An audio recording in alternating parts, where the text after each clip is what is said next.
Uma coisa que sabemos é que Judas Iscariotes era uma pessoa de muita ação.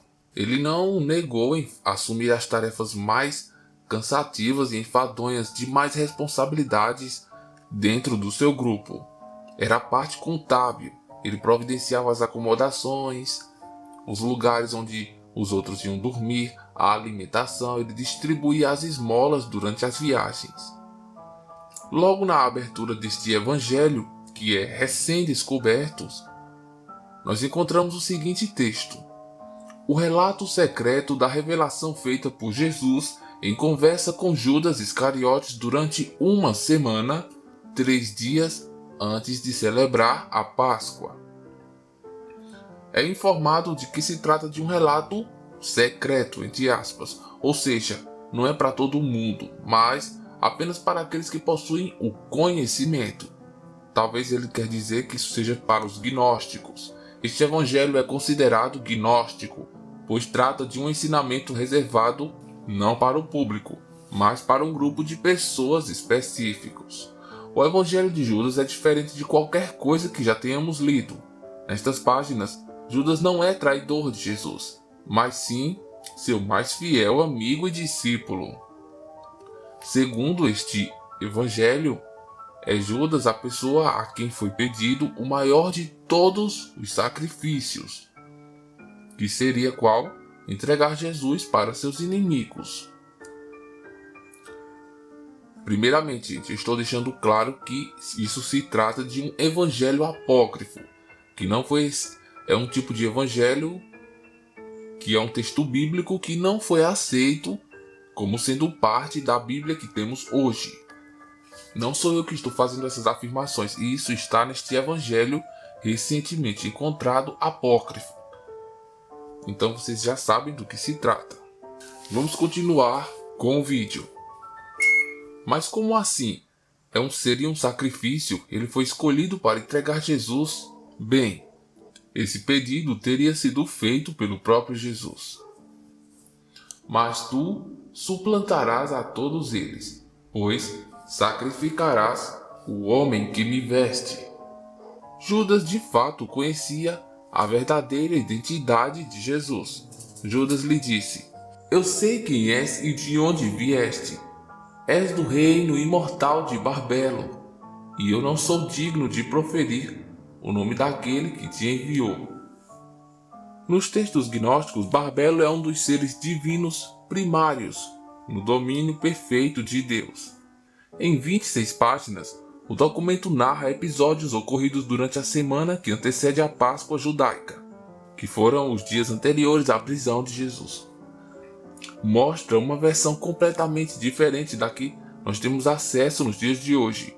No relato, Judas é descrito como o discípulo mais próximo de Jesus, sendo o único capaz de compreender a essência dos seus ensinamentos.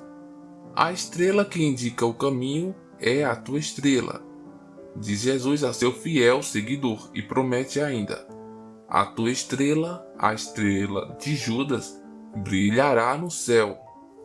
Alguns dizem que foi um seguidor de Judas quem escreveu esses textos. Mas sem mais delongas, vamos parar de baboseira e ler o próprio evangelho aqui para vocês, tá certo? Evangelho de Judas Iscariotes. Infelizmente não vai dar para ler tudo porque grande parte se perdeu.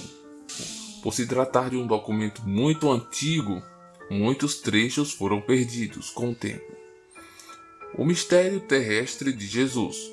Quando Jesus apareceu na Terra, ele executou milagres e grandes maravilhas para a salvação da humanidade.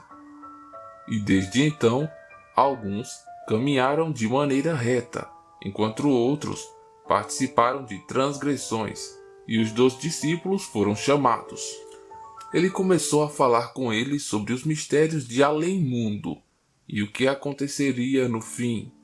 Frequentemente ele não aparecia aos seus discípulos como ele mesmo, mas ele se achava entre eles como uma criança. Bem, nós já vemos aqui que existe algo surpreendente, que Jesus não aparecia em forma de um homem adulto, mas frequentemente em forma de uma criança.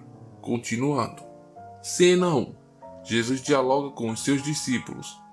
A oração de ação de graças, ou Eucaristia. Um dia Jesus estava com seus discípulos na Judéia e ele os encontrou reunidos e sentados em atitude piedosa. Quando ele se aproximou de seus discípulos, reunidos e sentados, ofereceram uma oração de graças sobre o pão. Ele riu. Os discípulos disseram: Mestre, por que estás rindo de nossa oração de ação de graças? Nós fizemos o que é certo. Ele respondeu e disse-lhes: Eu não rio de vocês. Vocês não estão fazendo isto devido às suas próprias vontades, mas sim porque é através disso que seu Deus será louvado. Eles disseram: Mestre, tu és o Filho de nosso Deus. Jesus disse-lhe: Como vocês me conhecem? Verdadeiramente eu digo a vocês, nenhum membro da geração das pessoas que estão entre vocês me conhecerá. Nessa hora os discípulos se zangam. Quando os discípulos ouviram isto, começaram a ficar bravos e enfurecidos, começaram a reclamar contra o Senhor em seus corações. Quando Jesus observou a falta de entendimento deles, lhes disse: Por que esta agitação os enfureceu? Seu Deus que está dentro de vocês. A partir daqui, gente, já se perdeu uma grande parte do conteúdo. Aí continua mais à frente. De suas almas, qualquer um de vocês que seja bastante forte entre os seres humanos, manifestar o humano perfeito e se levante ante minha face. Todos eles disseram: Nós temos a força. Mas os seus espíritos não ousaram ficar de pé ante o Senhor. Com exceção de Judas, ele foi capaz de levantar-se ante Jesus, mas não pôde olhá-lo nos olhos. E Judas virou a face. Judas lhe disse: Eu sei quem tu és, de onde tu vieste. Tu és do reino imortal de Barbelo, e eu não sou merecedor de proferir o nome daquele que te enviou. A partir daqui, Jesus fala com Judas particularmente.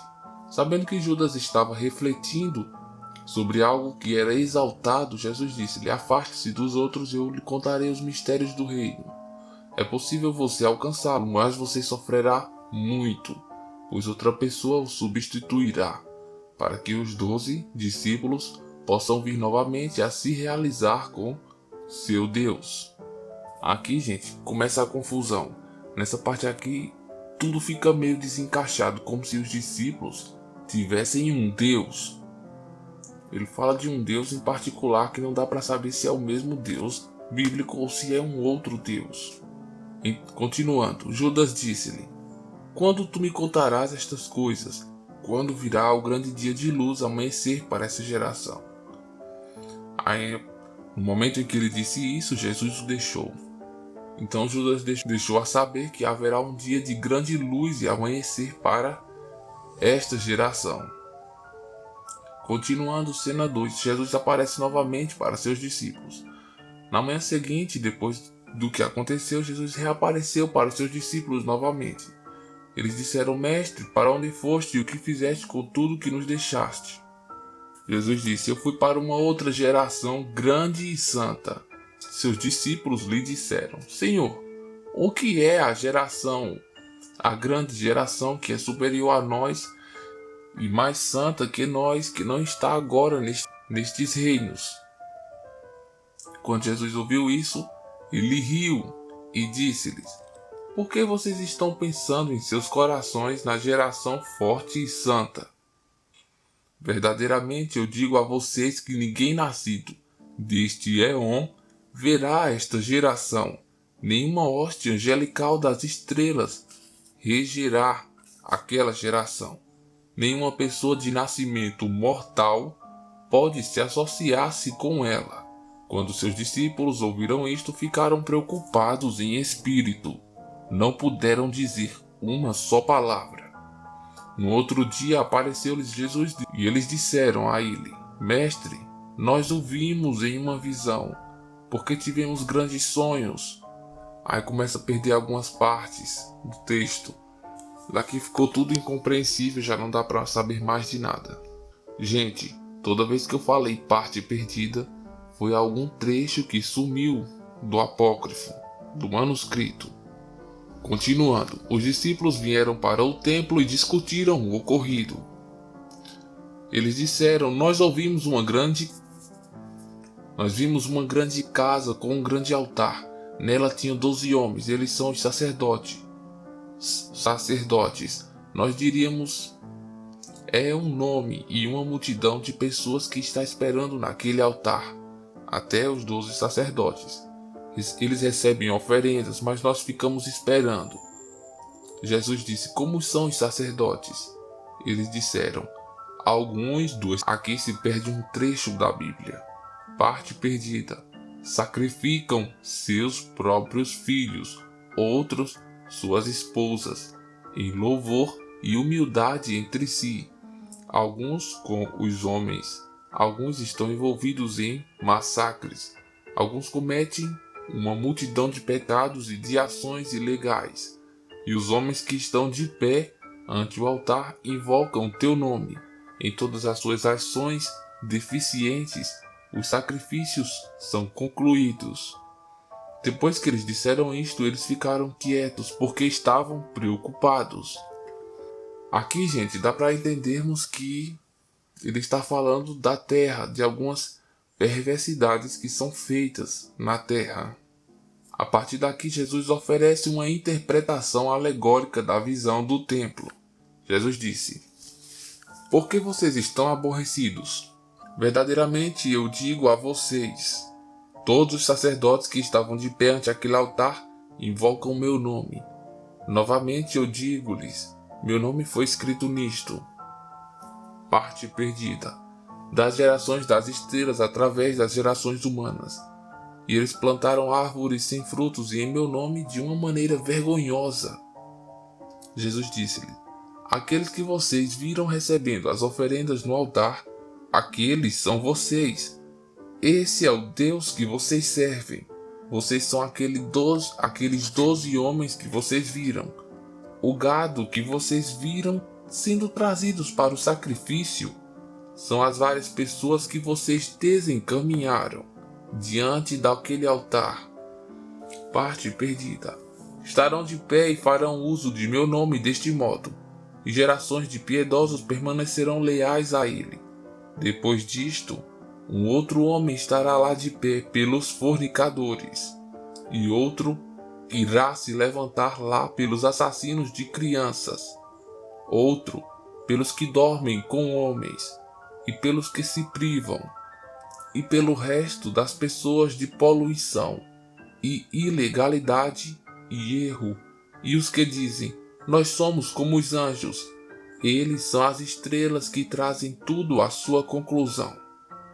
Pois foi dito às gerações humanas: Vejam, Deus recebeu vosso sacrifício das mãos de um sacerdote, isto é, de um ministro do erro.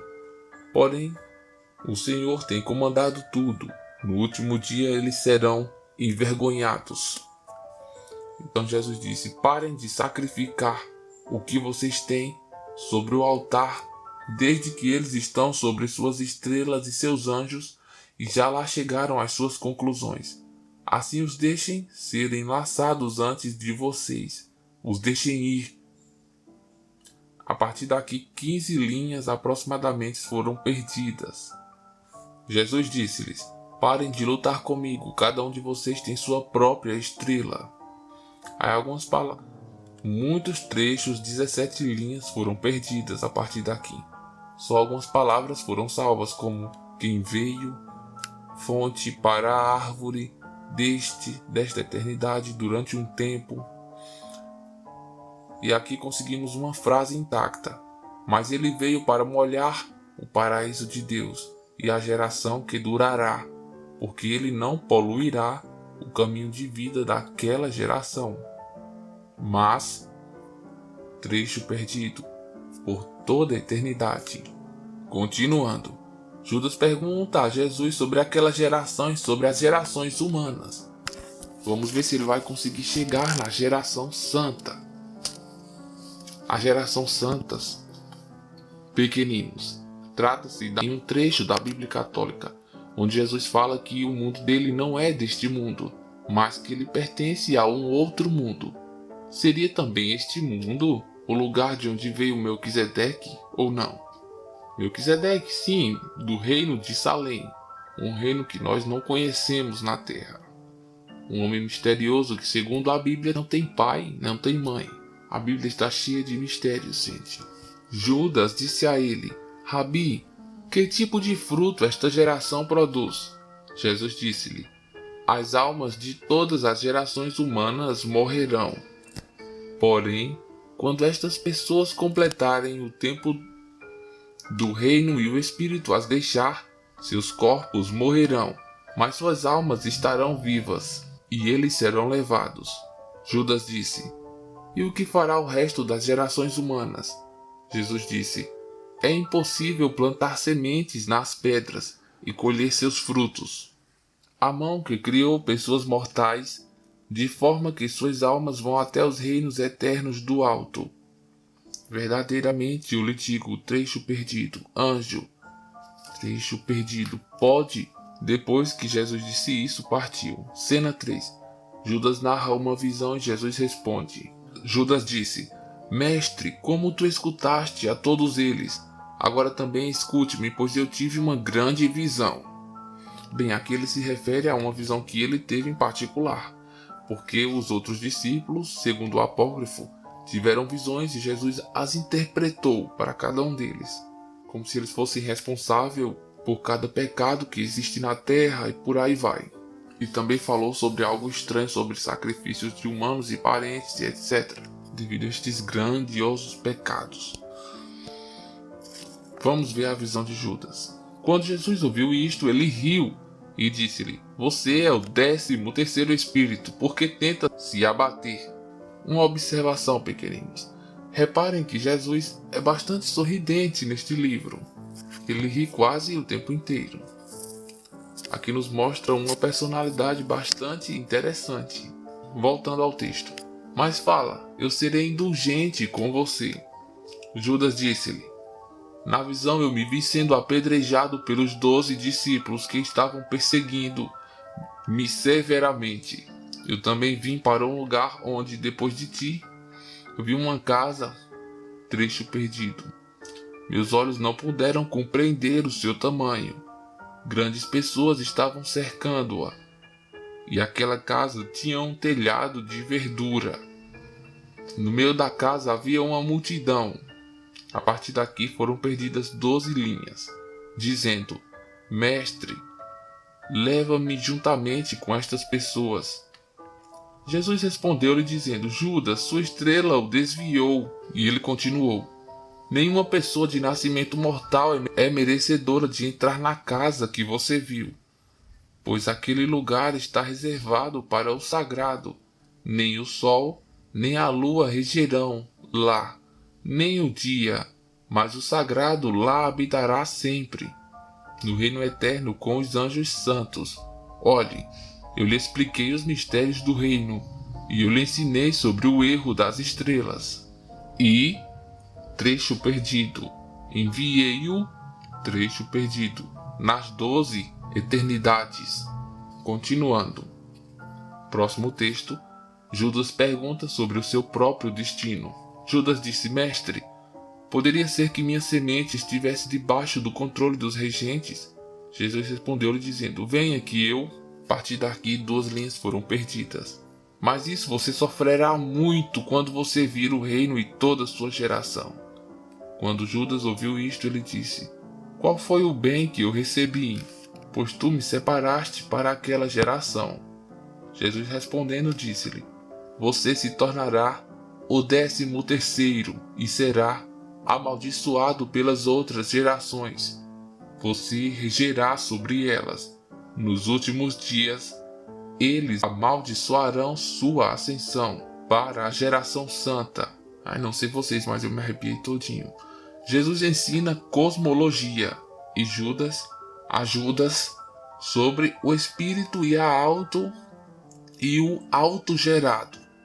Jesus disse: venha, para que eu possa lhe ensinar acerca dos segredos que nenhuma pessoa jamais viu, pois lá existe um grande e ilimitado reino, cuja extensão nenhuma geração de anjos jamais viu. no qual há um grande espírito invisível, o qual nenhum olho de qualquer anjo jamais viu, nenhum pensamento do coração jamais compreendeu, e nunca foi chamado por qualquer nome. E uma nuvem luminosa lá apareceu. Ele disse: permita que um anjo nasça para ser meu criado. Um grande anjo, o divino iluminado autogerado, emergiu da nuvem. Por causa dele, 4 outros anjos nasceram de uma outra nuvem, e eles se tornaram criados para o anjo autogerado. O autogerado disse: permite, trecho perdido, nasça, trecho perdido, e nasceu, trecho perdido. E ele criou a primeira luminária para reinar sobre ele. Ele disse: permita que os anjos nasçam para servi-lo. E miríades, um sem número, nasceram. Ele disse: deixe um éon iluminado nascer. E ele nasceu. Ele criou a segunda luminária para reinar sobre ele, juntamente com miríades de anjos para servi-lo. Isso é como ele criou o restante dos éons iluminados. Ele os fez reinar sobre eles, e criou para eles inumeráveis anjos para assisti-los. Gente, eu vou pular essa parte aqui que fala só sobre a criação dos anjos, o cosmo, o caos, os mundos inferiores, porque eu não sei se vocês vão entender bem. Se vocês quiserem compreender melhor este apócrifo, eu aconselho que baixem, porque eu particularmente não vou saber explicar detalhadamente o que significa cada coisa contida aqui. Então, por favor, baixem o apócrifo em PDF e tentem ler e interpretar à sua maneira. Mas eu vou continuar lendo as partes que eu achar interessantes, certo? A criação da humanidade. Então Saclas disse aos seus anjos: criemos um ser humano segundo a semelhança e a imagem. E eles moldaram Adão e sua esposa Eva, que é chamada na nuvem de Zoe, pois por este nome todas as gerações buscam o homem. Cada uma delas chama a mulher por estes nomes. E o governante disse a Adão: você viverá muito tempo com seus filhos. Judas pergunta sobre o destino de Adão e da humanidade. Judas disse a Jesus: o que é uma longa duração de tempo, a qual o ser humano viverá? Viverá. Jesus disse: por que você está desejando saber isto? Aquele Adão com que a geração dele viveu seu tempo de vida, no local onde ele recebeu seu reino, com longevidade junto com seu regente. Judas disse a Jesus: o espírito humano morre. Jesus disse: foi por isso que Deus ordenou a Miguel que desse os espíritos das pessoas a elas, como um empréstimo, de maneira que elas poderiam oferecer serviço. Mas o Altíssimo ordenou a Gabriel que concedesse espíritos à grande geração sem regente sobre ela, isto é, sobre o espírito e a alma. Então, o resto das almas, infelizmente, não saberemos o que aconteceu porque uma linha se perdeu. No final do apócrifo, a conclusão sobre Judas traz Jesus. Os altos sacerdotes murmuraram, porque ele havia entrado no quarto de hóspedes para fazer sua oração, mas alguns escribas estavam lá observando cuidadosamente para prendê-lo durante sua oração, porque eles tinham medo das pessoas, desde que ele foi considerado por todos como um profeta. Eles aproximaram-se de Judas e disseram-lhe: o que você está fazendo aqui? Você é um discípulo de Jesus. Judas lhes respondeu como eles desejavam. E ele recebeu algum dinheiro e ele o entregou para eles. Essa foi parte do apócrifo de Judas Iscariotes.